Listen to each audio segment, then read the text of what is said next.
mais voilà, je sentais quelque chose. Et je sais que voilà, on peut avoir un contact avec Dieu parfois différent, et j'avais voilà, parfois le soir ce contact avec lui. Je m'étais dit, si un jour, il y a forcément quelque chose de plus juste ou de plus vrai, et si un jour j'ai la chance de pouvoir toucher à ça,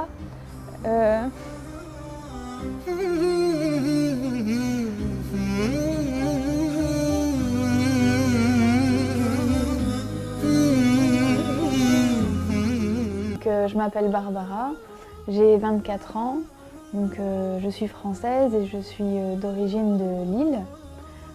Je suis étudiante en master de sociologie et développement social, et je suis musulmane depuis 3 ans. التقينا مع بربرة في مدينة ليل بفرنسا، وهي هناك للدراسة. ترعرعت في إحدى قرى شمال فرنسا ولم تسمع عن الإسلام شيء. La religion chez mes parents, c'était peut-être plus fashion victime, donc les vêtements, etc. Donc on ne parlait pas trop de, voilà, de religion, de spiritualité, le Dieu n'était pas trop présent. Mais j'ai toujours eu un lien avec Dieu, voilà, sans voilà, forcément savoir ce que c'était, mais voilà, je sentais quelque chose.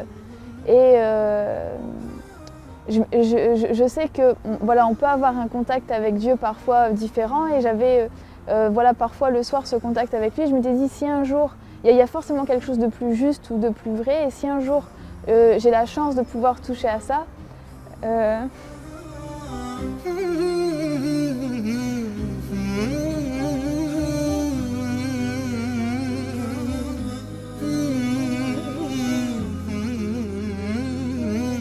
en fait, ensuite je suis arrivée à Lille pour faire mes études supérieures, j'ai emménagé dans une colocation, et il y avait une étudiante étrangère qui était marocaine, mais qui voilà, qui vivait pas l'islam, on n'en a jamais parlé, ça n'a jamais été un sujet de conversation.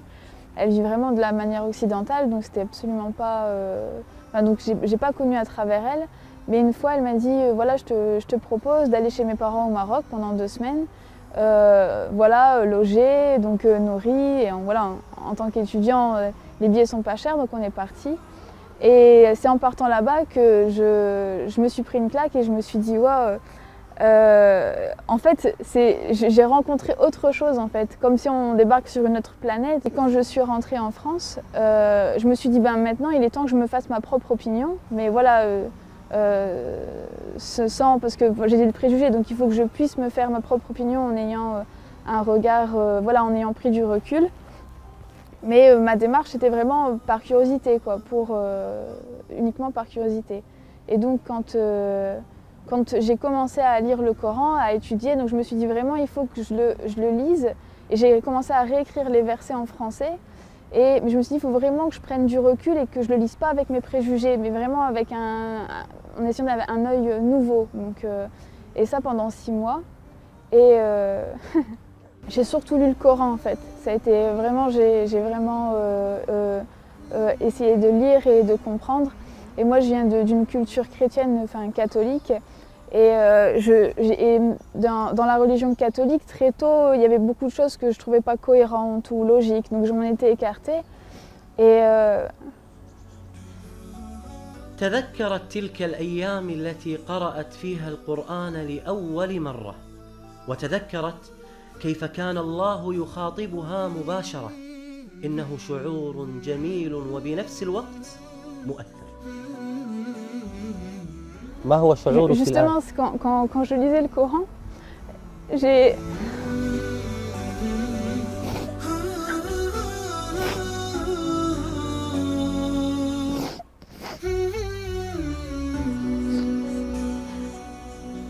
suis quelqu'un en général d'assez forte qui pleure très rarement, qui sait prendre les épreuves et voilà, même prendre les autres avec moi pour les aider. Et quand j'ai lu le Coran, j'ai eu la même sensation que quand je demandais de la vérité, ou voilà, d'être rapprochée de ça, ou que si j'avais cette vérité, je ferais partie de ces gens-là. Quand je lisais le Coran, j'avais cette sensation vraiment que, en fait, qu'il y avait un sens et que j'appartenais à Dieu. Et voilà, c'est voilà ce que je ressens. Et ce que je ressens maintenant, voilà, c'est que c'est qu'on lui appartient et c'est qu'à lui que j'appartiens et que c'est une sensation énorme et que on peut être très riche ou puissant, mais sans lui on n'est rien. Et je pleure rarement, c'est vraiment, mais quand je reparle de ça, j'en parle rarement parce que c'est quelque chose qui me prend vraiment et c'est... Je sais que sans mon Seigneur, je suis rien, que j'ai pas... que si, je sais pas à l'heure actuelle, si j'étais pas devenue musulmane, il y aurait aucun sens dans ma vie, qu'il y aurait pas...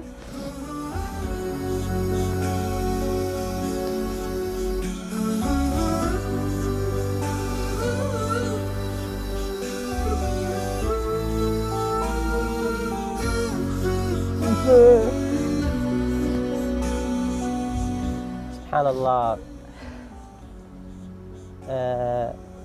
يعني أحيانا لما أجلس مع هؤلاء الذين دخلوا في الإسلام أشعر بأننا نحن مقصرون تجاه هذا الإسلام.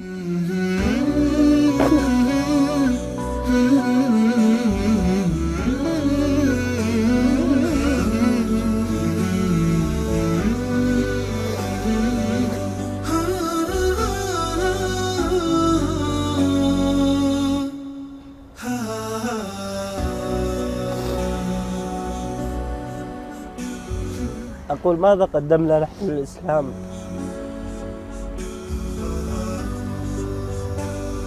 يعني سبحان الله، بنت في هذا العمر عمرها 24 سنة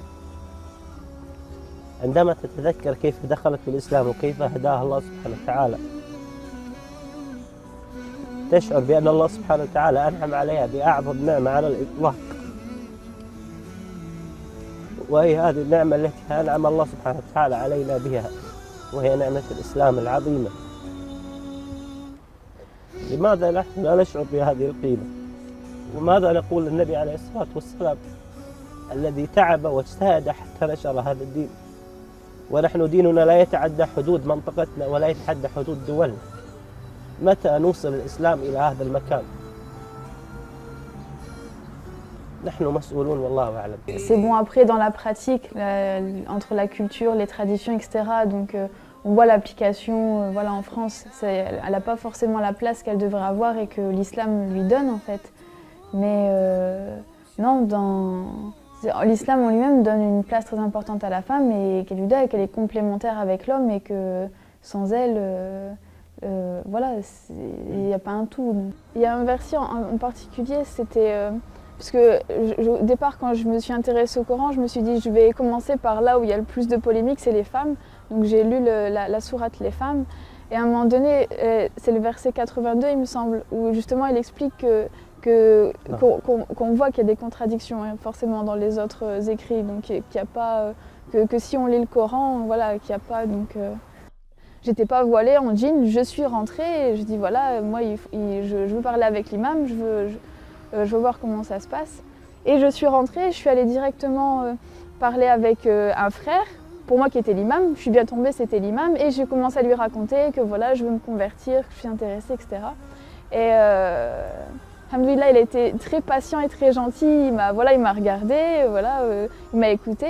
Et après un autre frère est venu à côté de moi, il m'a dit oui, c'est bien l'imam à qui tu parles, mais il ne parle pas un mot de français, donc il vient de rien comprendre ce que tu viens de dire. Donc ça faisait 10 minutes que je parlais en fait à quelqu'un très patient qui ne m'a pas interrompu.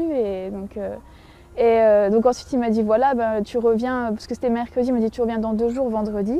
On ne peut pas... c'est indescriptible, il n'y a pas...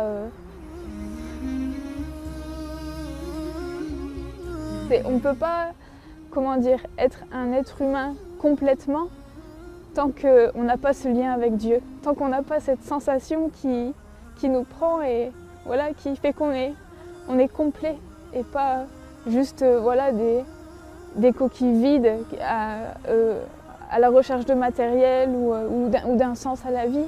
Là, les choses elles deviennent évidentes, il n'y a plus... Donc je ne sais pas comment... juste indescriptible cette sensation. Je pense que ça fait partie des choses comme, qui sont à la grandeur d'Allah, qui sont tellement grandes qu'il n'y a pas de mots assez forts pour décrire cette sensation et ce lien.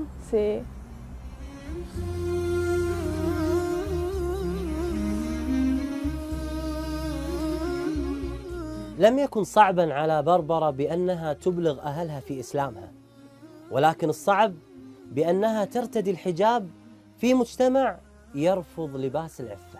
Le souci, ça a été plus tard, donc voilà, un an après quand j'ai mis le foulard, où là on devient visible, parce que la norme en France, c'est que personne ne met un foulard sur sa tête, donc forcément ça devient un signe religieux, et donc qui est très mal perçu, surtout que voilà, c'est péjoratif, l'islam n'a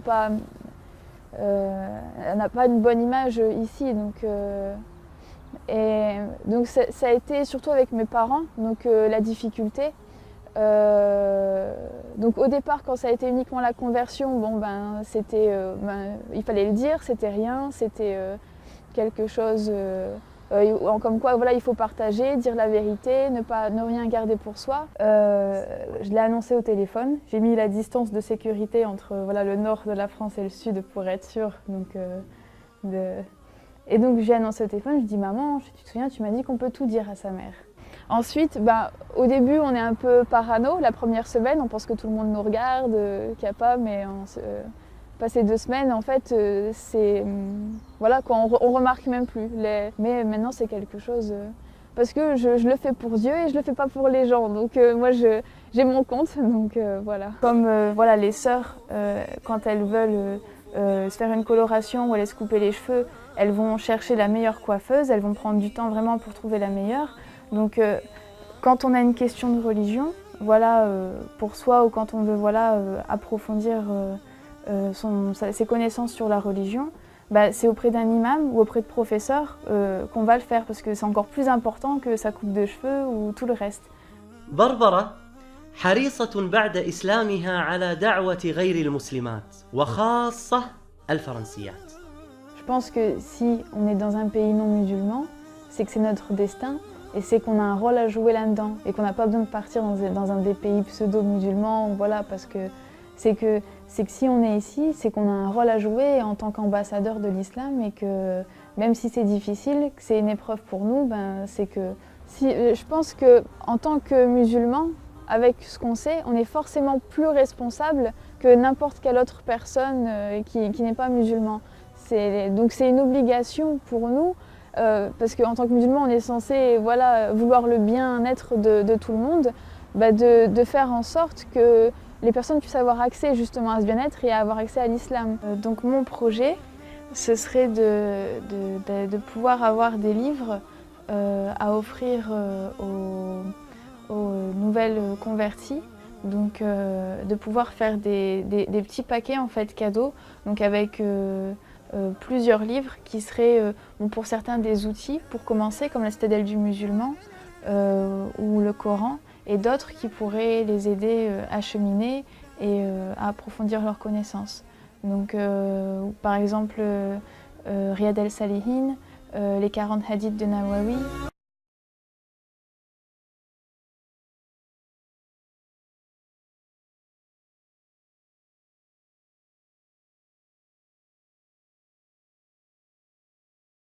Voilà, qui fait qu'on est complet et pas juste des coquilles vides à la recherche de matériel ou d'un sens à la vie.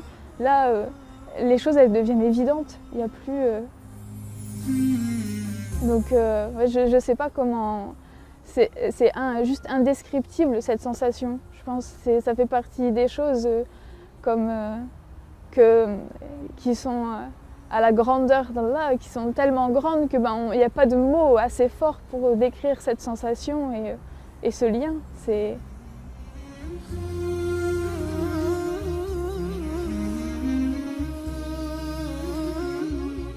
لم يكن صعبا على بربرة بأنها تبلغ أهلها في إسلامها، ولكن الصعب بأنها ترتدي الحجاب في مجتمع يرفض لباس العفة. Le souci, ça a été plus tard, donc voilà, un an après quand j'ai mis le foulard, où là on devient visible, parce que la norme en France, c'est que personne ne met un foulard sur sa tête, donc forcément ça devient un signe religieux, et donc qui est très mal perçu, surtout que voilà, c'est péjoratif, l'islam n'a pas une bonne image ici, et donc ça a été surtout avec mes parents, donc la difficulté. Donc au départ, quand ça a été uniquement la conversion, c'était, il fallait le dire, c'était rien, c'était quelque chose comme quoi voilà, il faut partager, dire la vérité, ne rien garder pour soi. Je l'ai annoncé au téléphone, j'ai mis la distance de sécurité entre le nord de la France et le sud pour être sûre. Et donc j'ai annoncé au téléphone, je dis maman, tu te souviens, tu m'as dit qu'on peut tout dire à sa mère. Ensuite, au début on est un peu parano, la première semaine on pense que tout le monde nous regarde, qu'il n'y a pas, mais passé 2 semaines en fait voilà, on remarque même plus. Mais maintenant c'est quelque chose, parce que je le fais pour Dieu et je le fais pas pour les gens, donc moi j'ai mon compte, donc voilà. Comme voilà, les sœurs, quand elles veulent se faire une coloration ou aller se couper les cheveux, elles vont chercher la meilleure coiffeuse, elles vont prendre du temps vraiment pour... J'ai pas connu à travers elle, mais une fois elle m'a dit voilà, je te propose d'aller chez mes parents au Maroc pendant 2 semaines, voilà, logé, donc nourri, et voilà, en tant qu'étudiant, les billets sont pas chers, donc on est parti. Et c'est en partant là-bas que je me suis pris une claque et je me suis dit wow, en fait, j'ai rencontré autre chose en fait, comme si on débarque sur une autre planète. Et quand je suis rentrée en France, je me suis dit maintenant il est temps que je me fasse ma propre opinion, mais voilà, parce que j'ai des préjugés, donc il faut que je puisse me faire ma propre opinion en ayant un regard, voilà, en ayant pris du recul. Mais ma démarche était vraiment par curiosité, quoi, uniquement par curiosité. Et donc quand j'ai commencé à lire le Coran, à étudier, donc je me suis dit vraiment il faut que je le lise. Et j'ai commencé à réécrire les versets en français. Mais je me suis dit il faut vraiment que je prenne du recul et que je ne le lise pas avec mes préjugés, mais vraiment en essayant d'avoir un œil nouveau. Et ça pendant 6 mois. Et j'ai surtout lu le Coran en fait. Ça a été vraiment, j'ai vraiment essayé de lire et de comprendre. Et moi je viens d'une culture chrétienne, enfin catholique. Et dans la religion catholique, très tôt, il y avait beaucoup de choses que je ne trouvais pas cohérentes ou logiques, donc je m'en étais écartée. تذكرت تلك الأيام التي قرأت فيها القرآن لأول مرة، وتذكرت كيف كان الله يخاطبها مباشرة. إنه شعور جميل وبنفس الوقت مؤثر. ما هو شعورك الآن؟ Justement, quand je lisais le Coran, je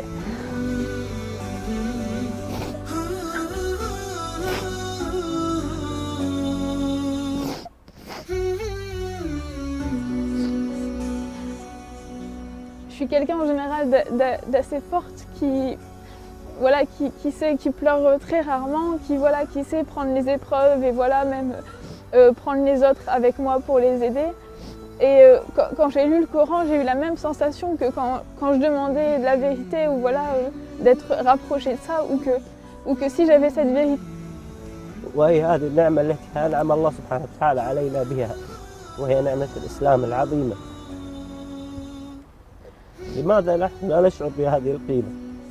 وماذا نقول للنبي عليه الصلاة والسلام الذي تعب واجتهد حتى نشر هذا الدين، ونحن ديننا لا يتعدى حدود منطقتنا ولا يتعدى حدود دولنا. متى نوصل الإسلام إلى هذا المكان؟ نحن مسؤولون والله أعلم. C'est bon, après dans la pratique, entre la culture, les traditions, etc.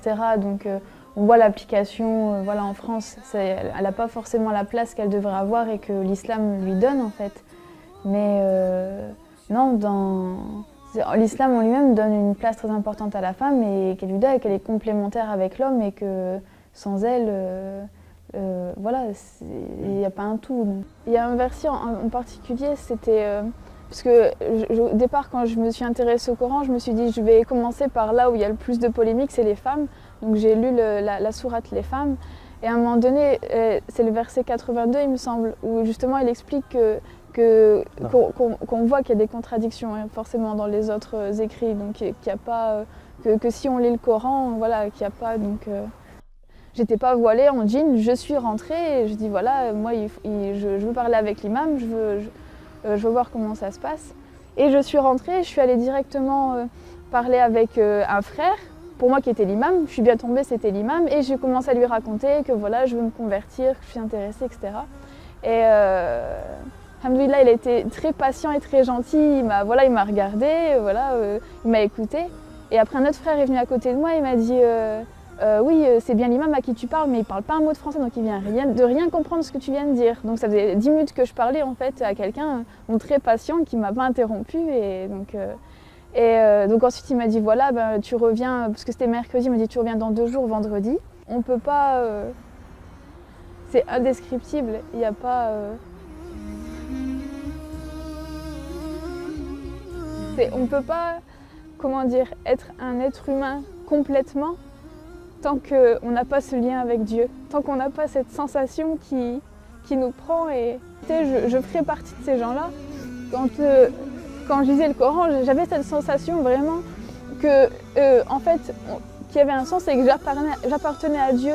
Et voilà, c'est voilà ce que je ressens. Et ce que je ressens maintenant, voilà, c'est qu'on lui appartient et c'est qu'à lui que j'appartiens et que c'est une sensation énorme et que on peut être très riche ou puissant, mais sans lui on n'est rien. Et je pleure rarement, c'est vraiment, mais quand je reparle de ça, j'en parle rarement parce que c'est quelque chose qui me prend vraiment et c'est...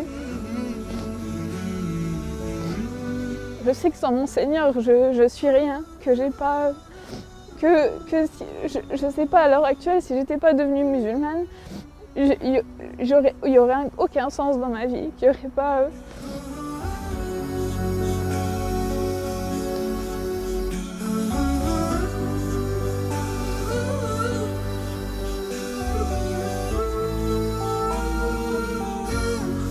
On peut... Subhanallah. يعني أحيانا لما أجلس مع هؤلاء الذين دخلوا في الإسلام أشعر بأننا نحن مقصرون تجاه هذا الإسلام.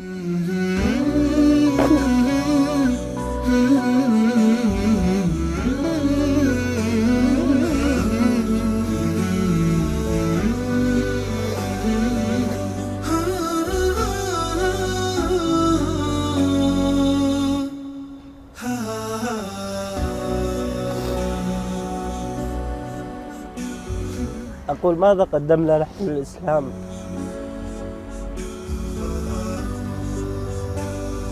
يعني سبحان الله، بنت في هذا العمر عمرها 24 سنة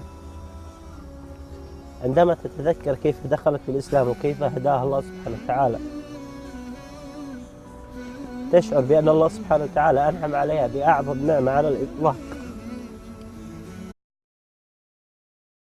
Mais voilà, je sentais quelque chose et je sais que voilà, on peut avoir un contact avec Dieu parfois différent et j'avais voilà, parfois le soir ce contact avec lui. Je m'étais dit si un jour, il y a forcément quelque chose de plus juste ou de plus vrai et si un jour j'ai la chance de pouvoir toucher à ça,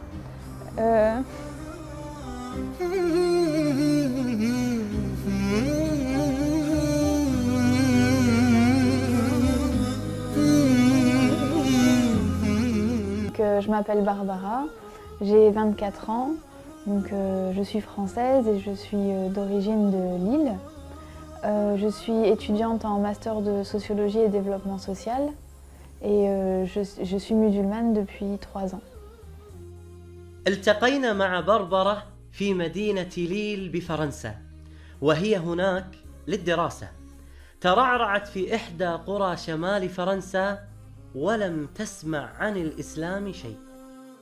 La religion chez mes parents c'était peut-être plus fashion victime, donc les vêtements, etc.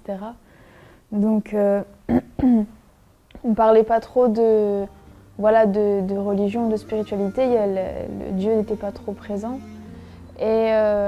Mais j'ai toujours eu un lien avec Dieu, voilà, sans voilà, forcément savoir ce que c'était, mais voilà, je sentais quelque chose. Et je sais que voilà, on peut avoir un contact avec Dieu parfois différent, et j'avais voilà, parfois le soir ce contact avec lui. Je m'étais dit, si un jour, il y a forcément quelque chose de plus juste ou de plus vrai, et si un jour j'ai la chance de pouvoir toucher à ça,